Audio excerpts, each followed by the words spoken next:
Bismillahirrahmanirrahim. Assalamualaikum warahmatullahi wabarakatuh. Perkenalkan, saya dari kelompok 2 akan membahas materi tentang teknologi wireless. Kelompok 2 ini beranggotakan 3 orang. Yang pertama itu saya sendiri atas nama Nurul Isra Humaira, kemudian Indri Pratiwi Ramadhani, dan Zulfikar Nul Arif. Yang pertama itu saya akan membahas materi tentang teknologi wireless. Adapun materi yang akan dibahas di sini yang pertama itu pengertian wireless, yang kedua teknologi wireless, yang ketiga perkembangan teknologi wireless. Selanjutnya itu pengertian wireless. Di sini kita akan membahas apa itu wireless. Nah, wireless itu adalah dalam bahasa Indonesia kita sebut dengan nirkabel atau teknologi yang menghubungkan dua piranti untuk bertukar data tanpa menggunakan media kabel. Nah, wireless di sini jika kita mendengar artinya berarti itu artinya itu tanpa kabel, yaitu melakukan suatu hubungan telekomunikasi menggunakan gelombang elektromagnetik sebagai pengganti media kabel. Saat ini kita telah menggunakan teknologi wireless itu. Salah satu contohnya itu adalah WiFi, hotspot, dan sebagainya. Buktinya itu ya kita dapat melihat sekarang ini sudah banyak yang menggunakan telepon seluler. Nah, itu merupakan salah satu bentuk dari perkembangan teknologi wireless. Selanjutnya itu teknologi jaringan nirkabel sebenarnya tergantung luas mulai terbentang luas mulai dari komunikasi suara sampai dengan jaringan data yang membolehkan pengguna untuk menggunakan koneksi nirkabel dengan jarak tertentu. Ya, di sini kita menggunakan teknologi ini tanpa menggunakan kabel tetapi dengan jarak yang tertentu. Kemudian wireless itu piranti yang umumnya digunakan untuk jaringan nirkabel tersebut di dalamnya itu adalah komputer genggam, telepon seluler, tablet PC, dan lain-lain sebagainya. Selanjutnya, teknologi wireless itu merupakan suatu penghubung dua perangkat atau lebih dengan tanpa menggunakan kabel. Biasanya orang yang menyebutnya dengan istilah teknologi nirkabel. Teknologi wireless ini umumnya dipakai untuk memindahkan data. Jika dahulu kita hanya apabila kita ingin memindahkan data maka kita harus menggunakan kabel. Sekarang telah muncul teknologi wireless yang kita dapat memindahkan suatu data tanpa menggunakan kabel. Teknologi wireless ini dapat diakses melalui infrared, wireless wide area network atau Bluetooth, kemudian radio frekuensi, wireless personal area network atau telepon seluler, dan wireless LAN. Di sini ada frekuensi radio. Frekuensi radio atau gelombang magnetik yang disebar adalah gelombang magnetik yang disebarkan melalui antena. Gelombang radio mempunyai frekuensi yang berbeda-beda sehingga butuh penyelan frekuensi tertentu yang sesuai dengan penerima radio atau radio receiver agar bisa memperoleh sinyal.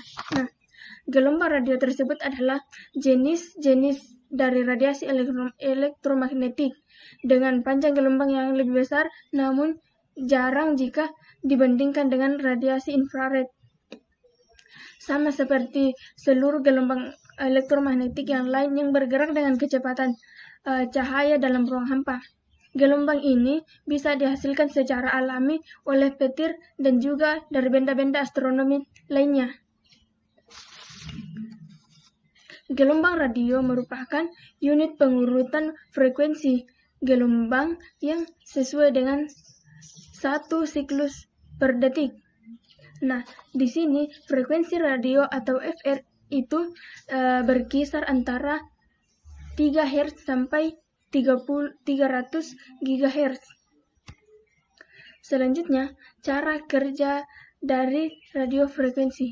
Radio frekuensi ini diukur dalam satuan yang disebut hertz. Jadi dalam pengukurannya ini hertz.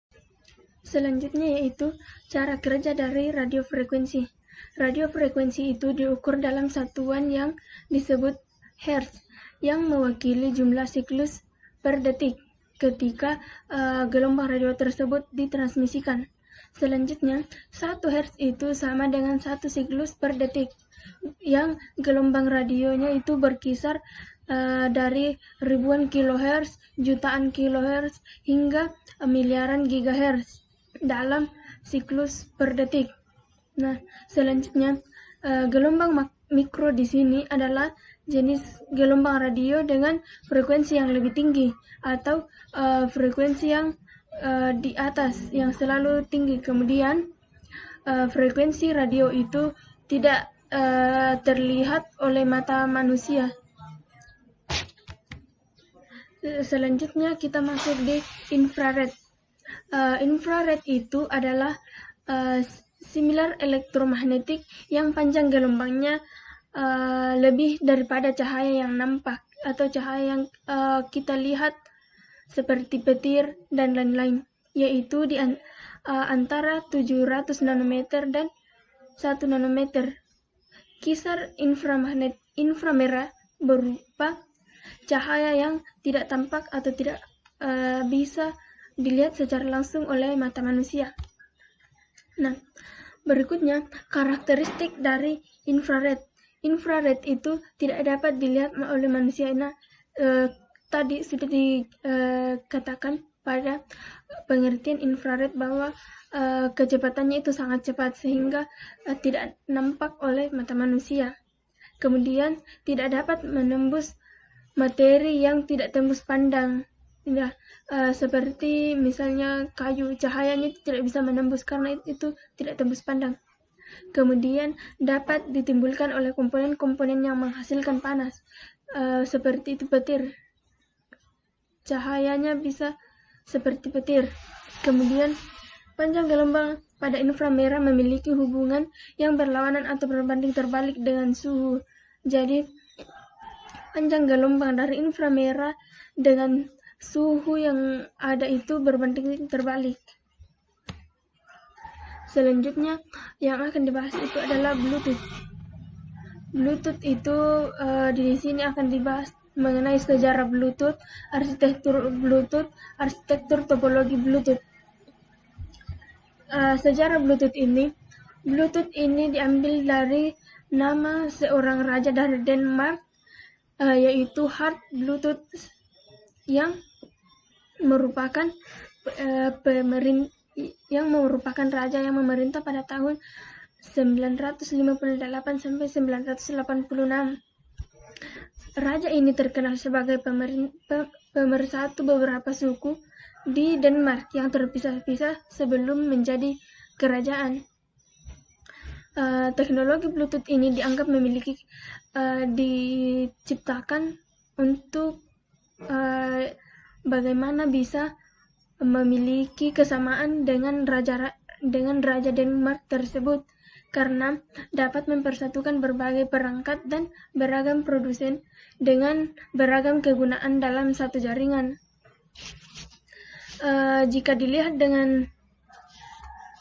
Jika pada awalnya Bluetooth ini dikembangkan untuk mengganti peran kabel pada perangkat sehari-hari seperti mouse, keyboard, dan lain-lainnya, namun pada akhir ini,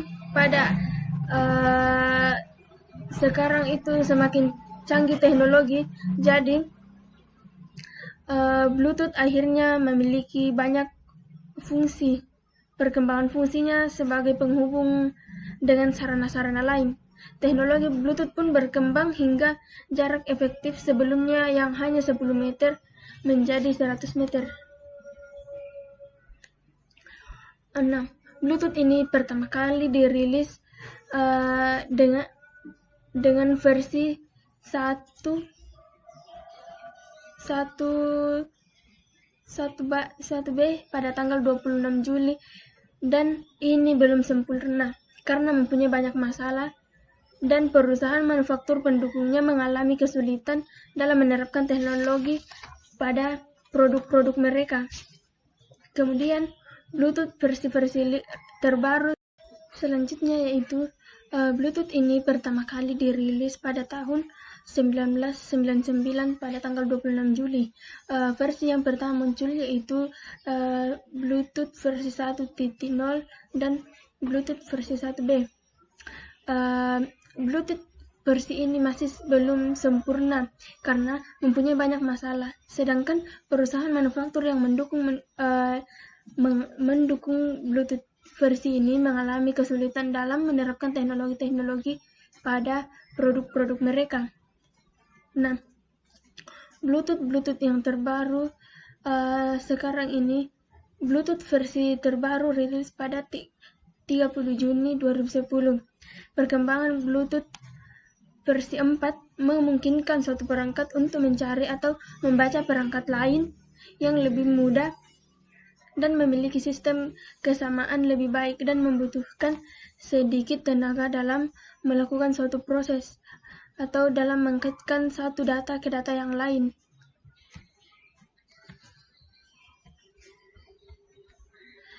Di sini ada karakteristik Bluetooth. Karakteristik Bluetooth ini yang pertama beroperasi pada 2,4 GHz Industrial, Scientific, and Medical Band. Kemudian bekerja dengan frekuensi hopping spektrum dengan 1600 Hz per second. Kemudian Bluetooth di sini mengonsumsi daya yang cukup kecil. Selanjutnya, data rate maksimal yang digunakan itu 1 MB per second. Kemudian, modulasi menggunakan Gaussian Frequency Shift Keying. Selanjutnya yaitu di sini Bluetooth memiliki 4 layer dalam arsitekturnya. Layer yang pertama itu Logical Link Control and Adaptation Protocol. Layer ini terdiri dari dua, yaitu SDP yang bertugas untuk mengetahui layanan perangkat pirate device-nya. Selanjutnya Generic Access Profile yang bertugas untuk mengatur akses data dengan pirate device-nya. Nah, layer yang kedua itu Link Manager Protocol yang bertugas untuk mentransformasikan data.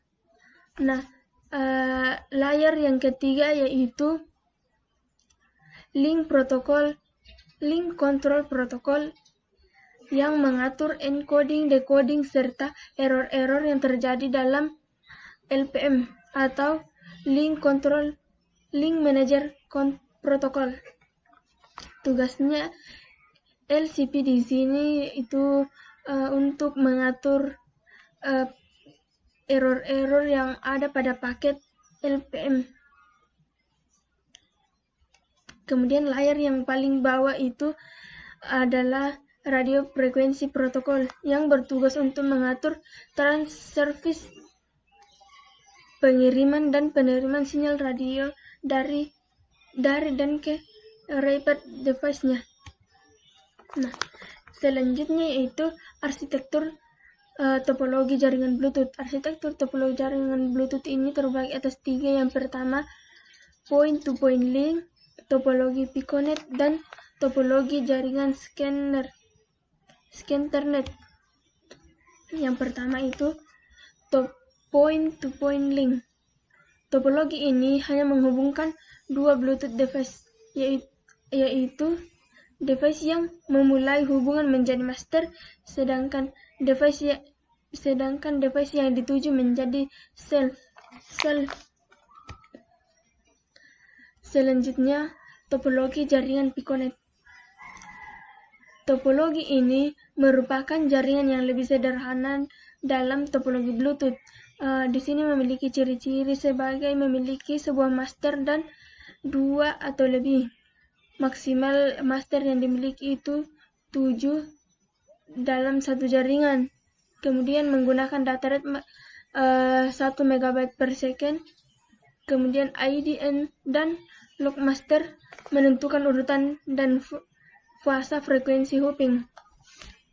Selanjutnya, seluruh device dalam selanjutnya yaitu topologi jaringan Piconet.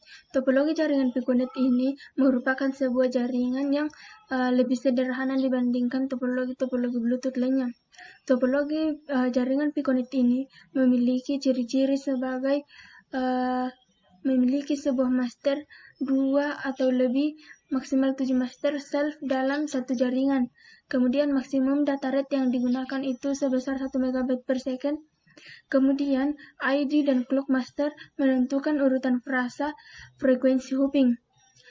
Selanjutnya itu seluruh device dalam jaringan melakukan hop secara bersamaan. Kemudian topologi jaringan Piconet ini memiliki frekuensi hopping menggunakan 79 channel radio frekuensi.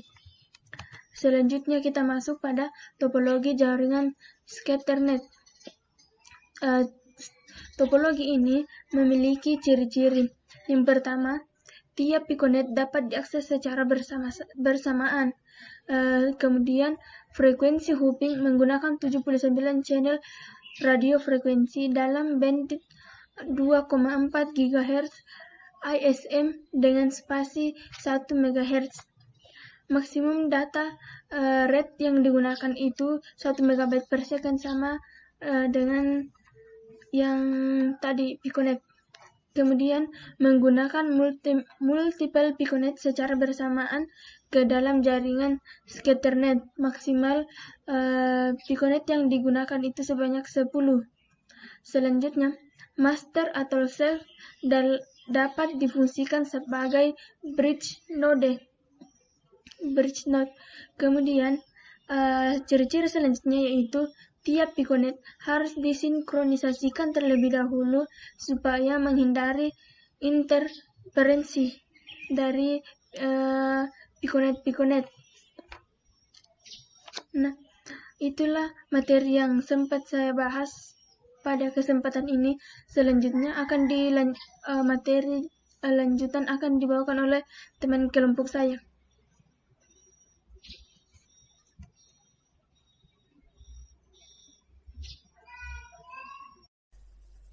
Saya Indri Pratiwi Ramadhani dari kelompok 10 akan melanjutkan penjelasan dari penjelasan teman saya sebelumnya mengenai teknologi wireless. Hal pertama yang akan saya jelaskan di sini adalah WPAN atau telepon seluler. Wireless Personal Area Network atau disingkat WPAN merupakan salah satu jaringan tanpa kabel yang mampu menyediakan kemampuan seperti jaringan kabel pada umumnya tanpa ada batasan seperti jaringan berkabel. Jadi WPAN ini menggunakan standar IEEE 802.15.4 yang secara unik dirancang untuk membentuk jaringan WPAN dengan laju data rendah, konsumsi daya rendah, dan biaya yang rendah, atau dikenal dengan istilah low rate, low power, dan low cost. Jadi ini adalah ilustrasi dari penggunaan WPAN.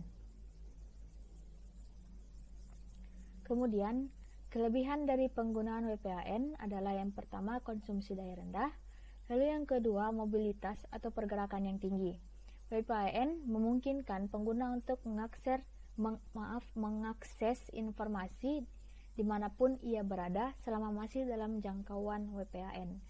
Kemudian yang ketiga adalah kemudahan dan kecepatan dalam instalasi. Instalasi WPAN mudah dan cepat karena bisa dilakukan tanpa harus menarik dan memasang kabel. Lalu yang keempat adalah fleksibel. Mengapa fleksibel? Karena teknologi WPAN memungkinkan untuk membangun jaringan di mana kabel tidak dapat digunakan atau tidak memungkinkan untuk digunakan. Lalu yang kelima adalah biaya yang lebih murah. Walau biaya instalasi WPAN lebih mahal dibanding PAN konvensional, namun biaya pemerawatan dari WPAN ini tergolong jauh lebih murah. Kemudian yang keenam adalah scalable. WPAN dapat menggunakan berbagai topologi jaringan sesuai dengan kebutuhannya. Lalu berikut adalah arsitektur dari WPAN. Arsitektur WPAN terdiri dari penerima frekuensi radio yang merupakan pengontrol level bawah yang berada pada physical layer.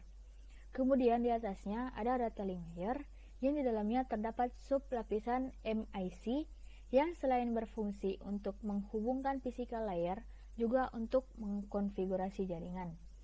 Lapisan di atas data link layer adalah network layer yang berfungsi mencari jalan untuk pengiriman data atau messenger routing.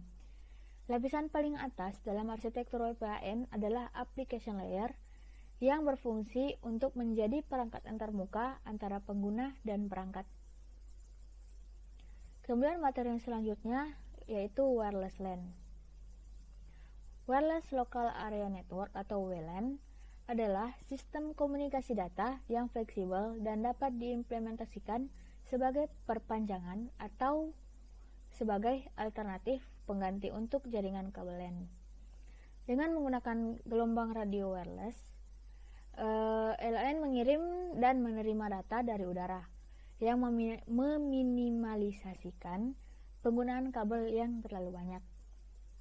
Kemudian ini adalah ilustrasi dari penggunaan wireless LAN. Di tengah-tengah ini ada access point sebagai pengkonversi jaringan yang dimana jaringan diterima oleh wireless station.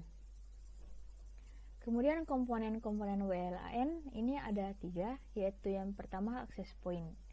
Access point ini merupakan perangkat yang menjadi sentral koneksi dari user ke ISP, berfungsi mengkonversikan sinyal frekuensi radio menjadi sinyal digital yang akan disalurkan melalui kabel atau disalurkan ke perangkat WLAN yang lain dengan mengkonversikan ulang menjadi sinyal frekuensi radio.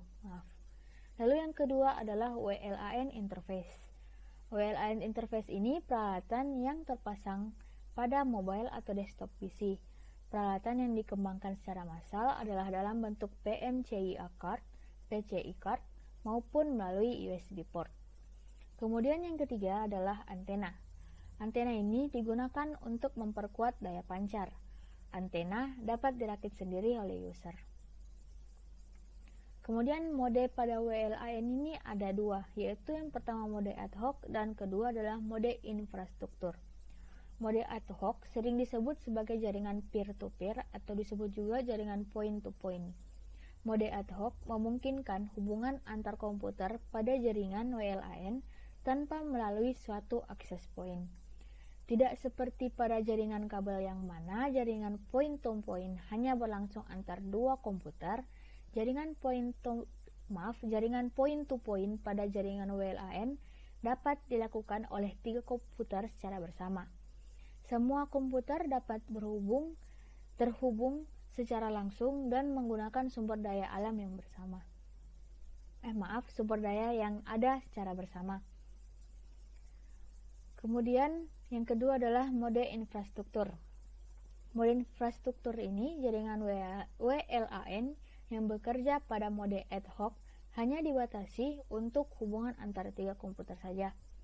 Untuk menghubungkan banyak komputer, jaringan WLAN harus dijalankan menggunakan mode infrastruktur. Untuk menyusun jaringan WLAN yang bekerja pada mode infrastruktur, diperlukan peralatan tambahan berupa wireless access point atau WAP yang disebut secara singkat dengan access point. Access point berlaku seperti hub atau switch pada jaringan kabel, sehingga access point akan menjadi pusat dari jaringan WLAN. Kemudian, materi selanjutnya yang akan saya bawakan adalah perkembangan teknologi wireless. Saat ini saya akan memfokuskan dari generasi awal atau zero generation atau dikenal juga dengan 0G. Generasi awal atau 0G, 0G.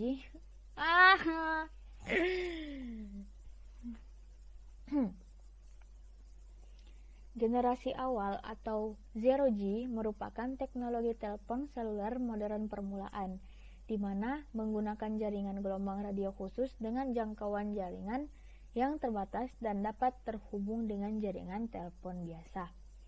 Teknologi yang digunakan dalam sistem 0G adalah PTT atau Push to Talk, MTS atau Mobile Telephone System, IMTS atau Improved Mobile Telephone Service, AMTS atau Advanced Mobile Telephone System, OLT atau Advancing Land Mobile Telephony, dan MTD atau Mobile Telephone System D.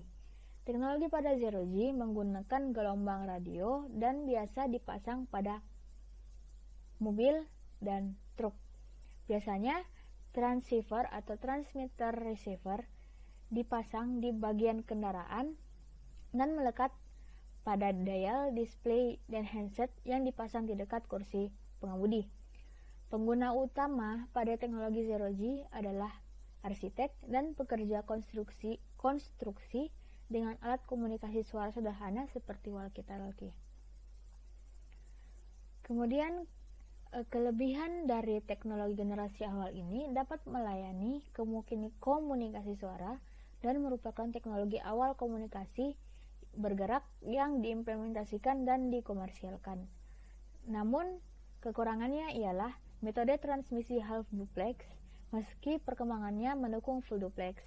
Kemudian, jumlah pelanggan dan jangkauan jaringannya sangat terbatas. Lalu, yang terakhir adalah tidak mendukung komunikasi data. Kemudian, generasi selanjutnya yaitu generasi pertama atau dikenal sebagai 1G.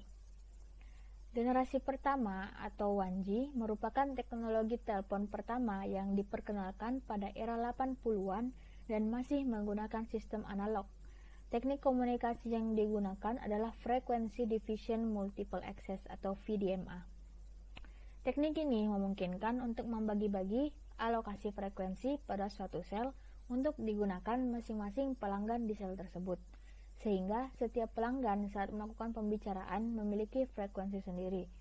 Prinsipnya seperti pada stasiun radio, di mana satu stasiun radio hanya menggunakan satu frekuensi untuk siarannya. Kemudian yang termasuk teknologi 1G ini adalah yang pertama AMPS atau Advanced Mobile Phone Service atau dikenal juga sebagai IS-136. Jadi yang termasuk dari teknologi 1G ini yang pertama adalah AMPS atau Advanced Mobile Phone Service atau dikenal juga sebagai IS-136. Teknologi ini dikembangkan oleh Bell Labs sekitar tahun 1970-an dan pertama kali dikenalkan di New Jersey dan Chicago pada tahun 1978 dan dikomersialkan di Amerika Serikat tahun 1983 dan penggunaannya berakhir pada tahun 2000 menggunakan frekuensi 800 MHz seluler FM band. AMPS cara kerjanya hampir sama dengan IMTS yang digunakan pada 0G. Lalu teknologi yang kedua yaitu NMT atau Nordic Mobile Telephony. NMT ini ada di negara-negara Skandinavia, yaitu Denmark, Finlandia, Norwegia, dan Swedia. Kemudian terdapat pula di negara Swiss, Belanda, Eropa Timur, Rusia sebagian, Timur Tengah, dan sebagian Asia. Teknologi ini berkembang sekitar tahun 1980-an. Terdiri dari NMT 450 atau Nordic Mobile Telephony 450 yang dikembangkan oleh Ericsson dan Nokia pada tahun 1981 dan beroperasi pada 450 MHz dan menggunakan FDD atau Frequency Division Duplex VDMA. Kemudian NMTF versi Prancis dari NMT 900 diperkenalkan tahun 1986 dan beroperasi pada 900 MHz. Untuk jaringan MNT sampai saat ini masih beroperasi di 30 negara. Kemudian yang ketiga adalah TACS atau kepanjangan dari Total Access Communication System. Teknologi yang dikembangkan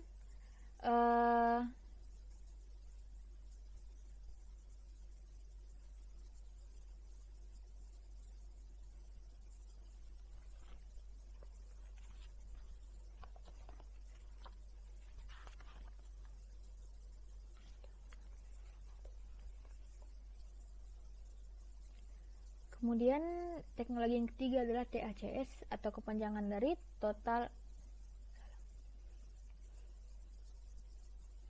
Kemudian teknologi ketiga dari jaringan 1G adalah 1G.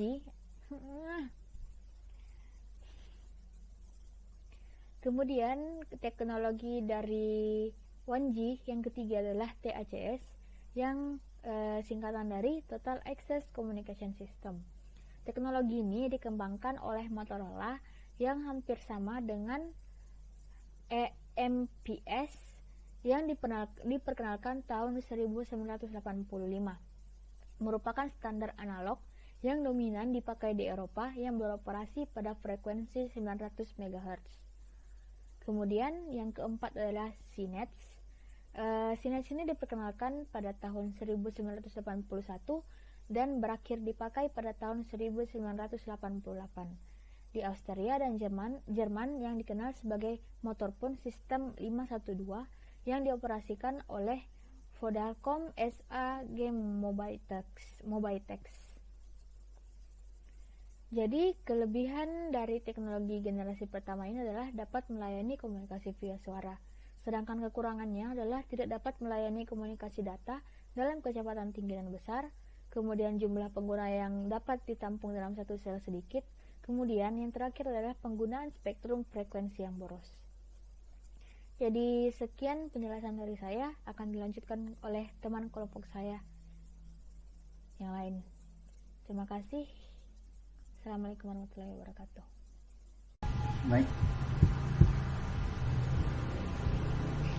Baik, bismillahirrahmanirrahim. Assalamualaikum warahmatullahi wabarakatuh.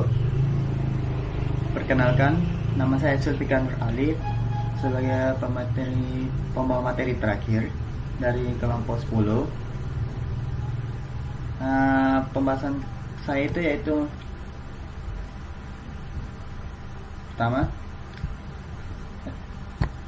mengenai generasi-generasi dari teknologi mulai dari 2G sampai 4G, yaitu yang terdiri dari teknologi generasi kedua atau disebut dengan 2G, teknologi generasi 2,5 2.5G, teknologi generasi ketiga 3G, teknologi generasi 3,5 atau 3.5G, dan teknologi generasi keempat. Kita bahas satu persatu. Yang pertama itu teknologi generasi 2 atau disebut dengan 2G. Pada awal tahun 90-an, untuk pertama kali muncul teknologi jaringan seluler digital yang hampir bisa dipastikan memiliki banyak kelebihan dibandingkan dengan teknologi yang analog yang sebelumnya, yaitu 1G, dengan seperti suara yang lebih merdu, suara yang lebih jernih, keamanan lebih terjaga, dan kapasitas yang lebih besar. GSM muncul terlebih dahulu di Eropa, sementara Amerika mengandalkan di EMPS dan Qualcomm CDMA pertama mereka.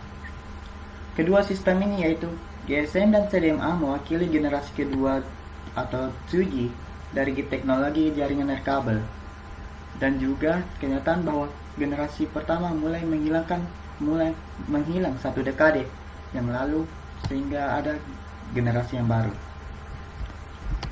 Generasi kedua ini memiliki fitur CSD sehingga transfer data untuk mengirim suatu file akan lebih cepat, yaitu sekitaran 14,4 KB per second, dan juga dapat mengirim pesan teks.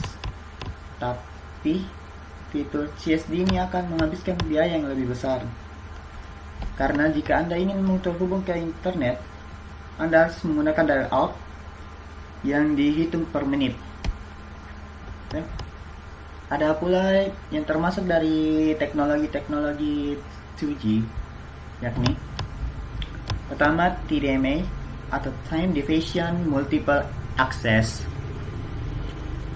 Jadi, cara kerja teknologi ini adalah membagi alokasi frekuensi radio berdasarkan satuan waktu. Seperti bagaimana itu?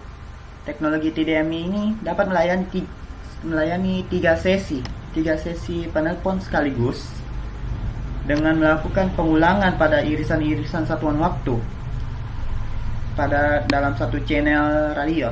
Jadi suatu channel frekuensi dapat melayani 3 sesi penelponan pada jeda waktu yang berbeda, tapi tetap berpola dan berkesinambungan. Dengan merangkai seluruh bagian waktu tersebut, maka terbentuklah pada sesi komunikasi. Yang kedua, PDC atau Personal Digital Cellular. PDC ini memiliki cara kerja yang relatif sama dengan TDMA yang sebelumnya. Namun, perbedaannya adalah area implementasinya. TDMA lebih banyak digunakan lebih sering digunakan di Amerika Serikat, sedangkan PDC banyak diimplementasikan di Jepang. Yang selanjutnya, AIDEN merupakan teknologi yang hanya digunakan di perangkat dengan merek tertentu. Teknologi ini rata-rata dari Amerika, contohnya Motorola, yang kemudian dipopulerkan oleh Nextel. AIDEN masih berbasis TDMA dengan arsitektur GSM yang bekerja pada frekuensi sekitaran 800 MHz. Umumnya digunakan untuk aplikasi Private Mobile Radio atau PMR, dan biasa kita kenal dengan Push to Talk. Selanjutnya, DACT atau Digital European Cordless Telephone.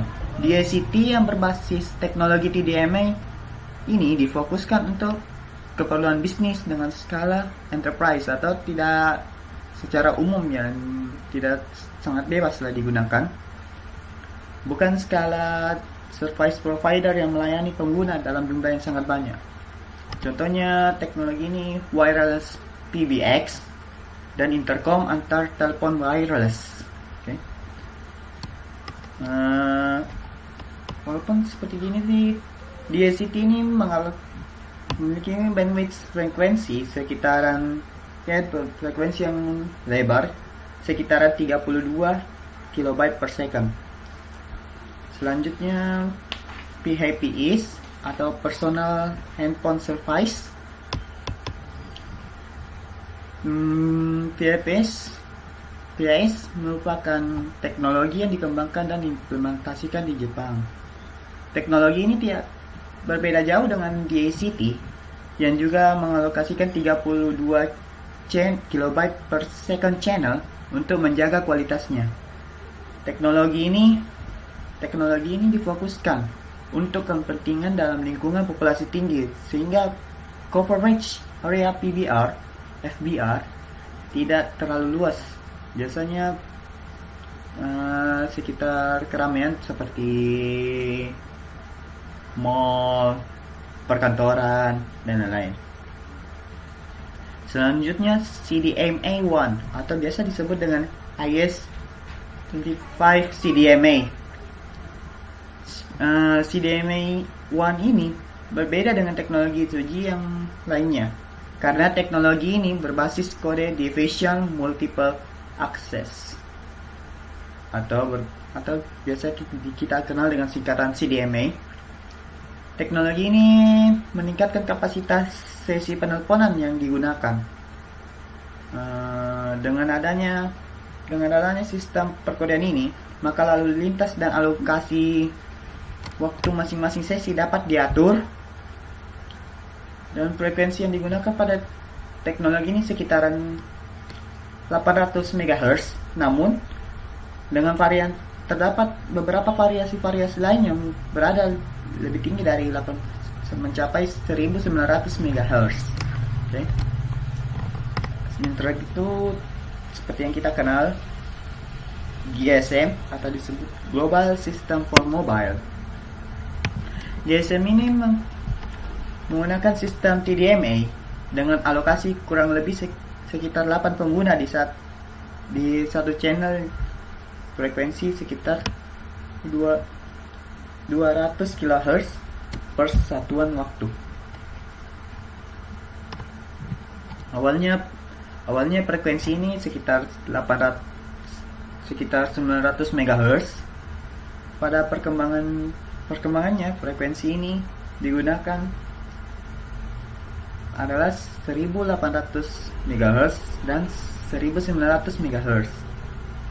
Kelebihan dari GSM ini adalah interface yang lebih bagi para provider maupun para usernya. Jadi bisa bebas berkomunikasi, bisa lebih banyak yang user gitu. Selanjutnya, kemampuan teknologi 2G. Generasi kedua ini selain digunakan untuk komunikasi suara, juga bisa untuk melakukan short message system, short message service, atau disingkat dengan SMS. Itu layanan dua arah untuk mengirim pesan pendek sebanyak maksimal 160 karakter. Bisa voicemail, call waiting, dan data transfer dengan kecepatan maksimal 9600 bps atau bit per second. Ya. Suara yang dihasilkan pun lebih jernih karena berbasis digital. Maka sebelum dikirim sinyal suara analog, diubah dulu ke sinyal digital. Perubahan ini memungkinkan dapat memperbaiki kerusakan sinyal suara akibat gangguan suara yang berlebihan atau noise, atau interferensi frekuensi lain. Perbaikan dilakukan di penerima, kemudian dikembalikan lagi ke dalam bentuk sinyal analog. Efisiensi spektrum atau frekuensinya akan menjadi meningkat, serta kemampuan optimasi sistem yang ditunjukkan dengan kemampuan kompresi dan coding data digital. Tenaga yang diperlukan pun untuk sinyal sedikit sehingga dapat menghemat baterai, sehingga handset dapat dipakai lebih lama dan ukuran baterai bisa menjadi lebih kecil. Yang selanjutnya akan yaitu teknologi generasi 2,5 atau 2.5G. Teknologi ini merupakan teknologi nirkabel di antara dari 2G dan 3G. Terkadang teknologi 2.5G ini digambarkan sebagai teknologi 2G yang dikombinasikan dengan GPRS. Pada 2.5G ini menggunakan teknologi ini, seseorang membutuhkan waktu sekitar 6-9 menit untuk mendownload atau mengunduh sebuah berkas MP3 dari internet. Pengguna layanan telepon ini mungkin sudah dapat melakukan hal-hal seperti ini. Yang pertama, telepon yang berbasis suara. Itu dapat dilakukan pada teknologi generasi kedua 2.5G.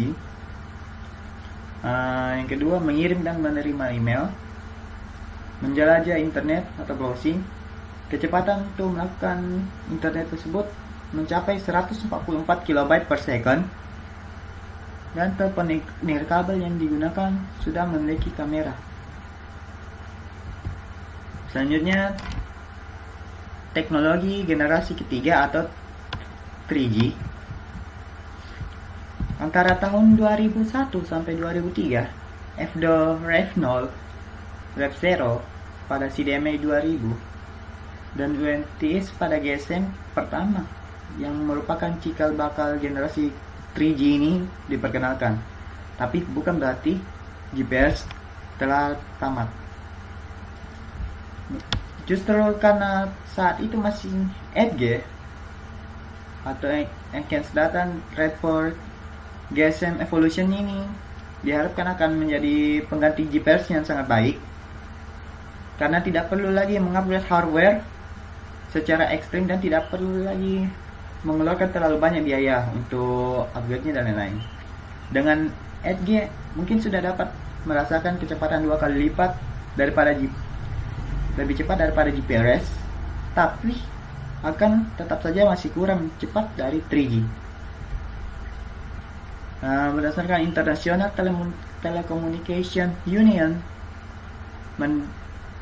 mendefinisikan 3G sebagai teknologi yang dapat bekerja seperti ini.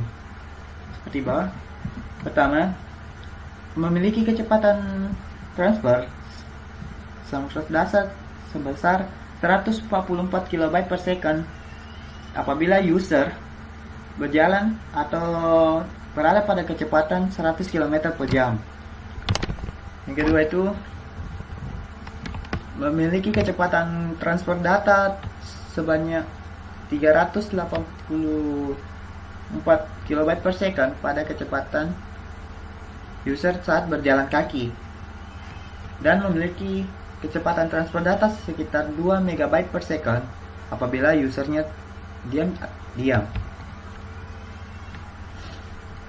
Okay. Selanjutnya, teknologi 3G ini diperkenankan pada awalnya hanya adalah untuk memiliki tujuan-tujuan sebagai berikut.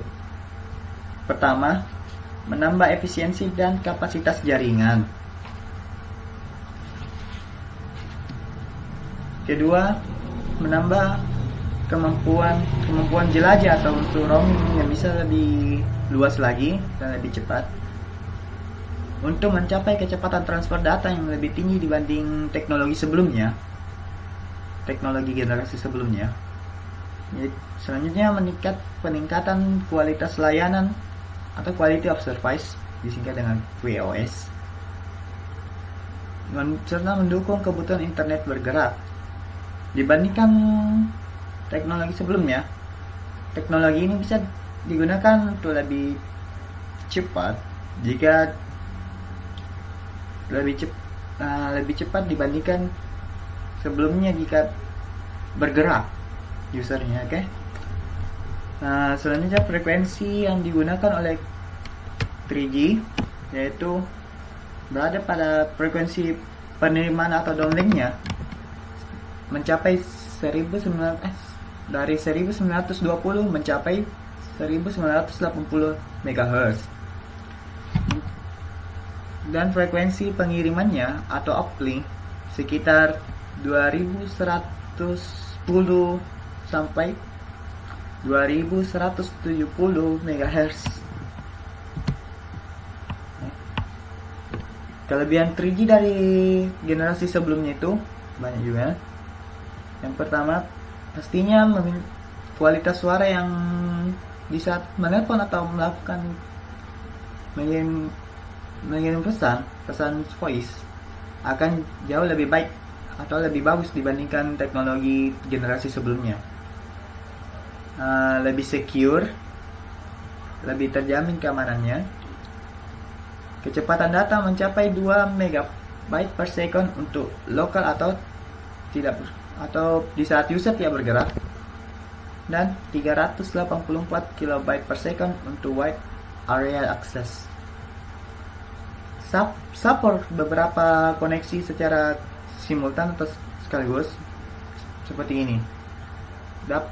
Pengguna atau user dapat browser internet secara bersamaan sekaligus sambil menelpon ke tujuan yang berbeda.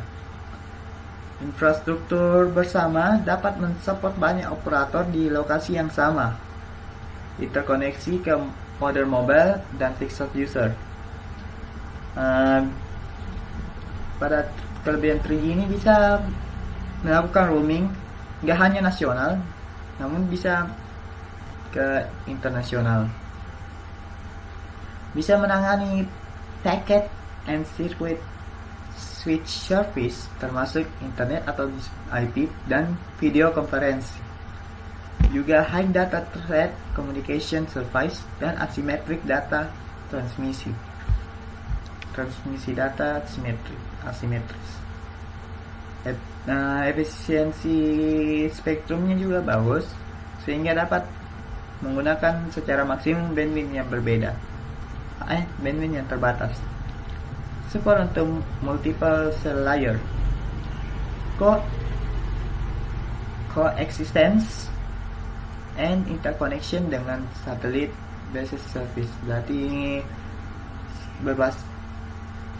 service pelayanan berbasis satelit. Mekanisme billing yang baru tergantung dari volume data, kualitas service, dan waktu. Harga dan lain-lain bisa tergantung dari kualitas service dan waktu. Selanjutnya, teknologi generasi 3,5 atau 3.5G.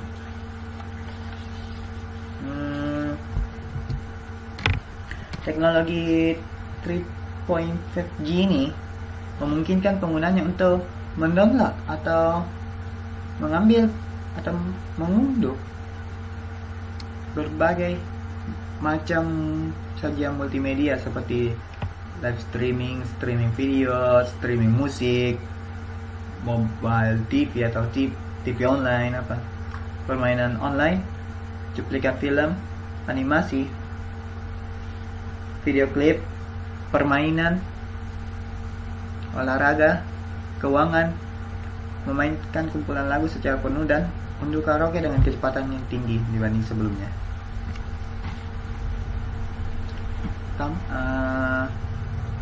Seluruhnya ini dapat dilakukan sambil tetap melakukan telepon video dengan tanpa mengganggu proses transfer datanya. Wow, menarik. Berikut ini adalah teknologi yang digunakan pada teknologi generasi 3.5G atau generasi 3,5. Yang pertama itu HSDPA atau High Speed Downlink Packet Access, yaitu apa itu HSDPA? HSDPA adalah perkembangan akses data selanjutnya dari 3G. HSDPA ini sering disebut dengan generasi. Kenapa disebut dengan 3.5G? Karena HSDPA masih berjalan pada platform 3G atau generasi ketiga sebelumnya. Jadi secara teori, kecepatan akses data HSDPA sama dengan 480 KB per second. Tapi yang pasti HSDPA lebih cepat. Semakin baru teknologi, pastinya semakin baik. Dan kedua itu WiBro atau Wireless Broadband.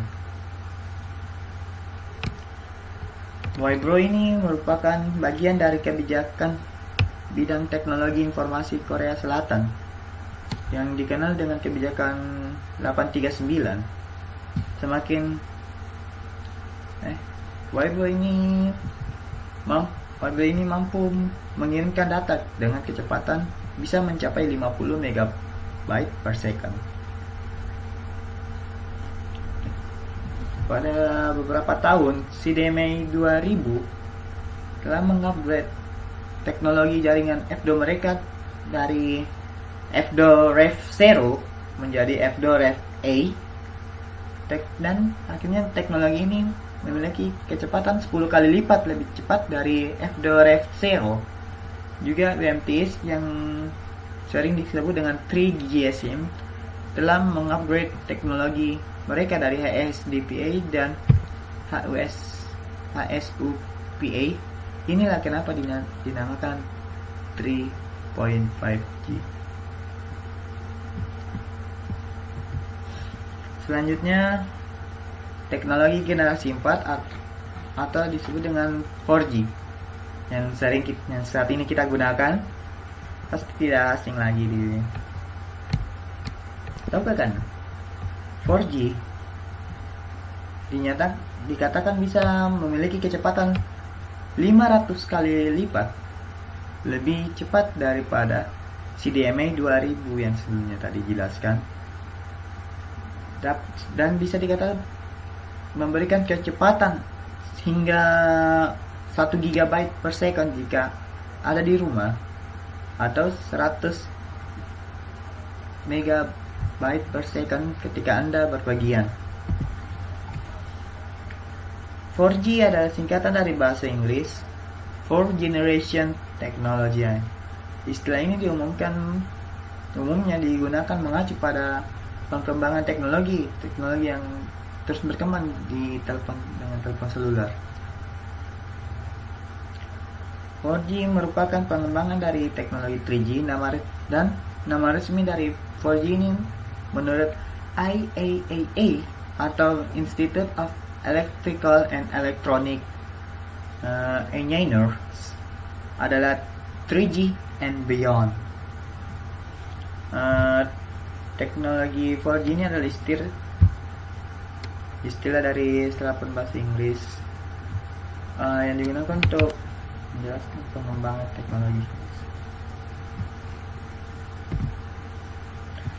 Teknologi generasi 4 atau 4G. Sistem 4G akan dapat menyelesaikan solusi IP yang komprehensif di mana suara, data, dan arus multimedia dapat sampai kepada pengguna kapan saja dan di mana saja. Pada rata-rata data lebih tinggi dari generasi sebelumnya, bisa sangat jauh dari sebelumnya. Belum ada definisi normal untuk 4G. Bagaimanapun, terdapat beberapa pendapat yang ditujukan untuk 4G, yaitu 4G akan merupakan sistem berbasis IP terintegrasi penuh. Semua jenis radio transmisi seperti GSM, TDMA, H, HG, CDMA 2G, 2.5G akan dapat digunakan dan dapat berintegrasi dengan mudah dengan radio yang dioperasikan tanpa lisensi seperti IAAA 802.11 di frekuensi 2,4 GHz dan 5 sampai 5,8 GHz termasuk Bluetooth dan seluler. Ini akan dicapai setelah teknologi kabel dan nirkabel dapat dikonversikan dan mampu menghasilkan kecepatan 100 MB per second dan 1 GB per second baik dalam luar ruangan maupun dalam ruangan. Kualitas premium ini kualitas premium dan keamanan yang tinggi. 4G akan menawarkan segala jenis layanan dengan harga yang menarik, harga yang terjangkau. Setiap handset 4G akan langsung mempunyai nomor IP versi 6, dilengkapi dengan kemampuan untuk berinteraksi internet telepon yang berbasis session initiation protocol atau SIP. Sekian dari materi saya dan kelompok saya. Kurang lebihnya mohon dimaafkan. Wabillahi taufiq wal hidayah. Wassalamualaikum warahmatullahi wabarakatuh.